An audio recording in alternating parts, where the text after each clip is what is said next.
Hello guys, আজকে বানাচ্ছি স্ন্যাক্সে soya chunks সাটে। তা কিভাবে করছি উপকরণগুলো তোমাদের একবার দেখিয়ে নিই।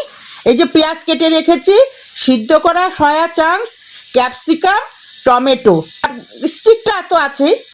সাটের উপকরণগুলো স্টিকের মধ্যে গেঁথে নিচ্ছি। এবারে ব্যাটারটা তৈরি করে নিচ্ছি। কি পরিমাণ মতো কর্নফ্লাওয়ার নিয়েছি, রেগুলার মশলা, গোলমরিচের গুঁড়ো, হলুদ, নুন। এবার এক একটা করে ষাটের স্টিকগুলো ব্যাটারের মধ্যে ভালো করে ডুবিয়ে নিয়ে গরম তেলে ভেজে নিচ্ছি। বন্ধুরা, এটাই হচ্ছে 25 সালের শেষ ইভিনিং স্ন্যাক্সের আইটেম।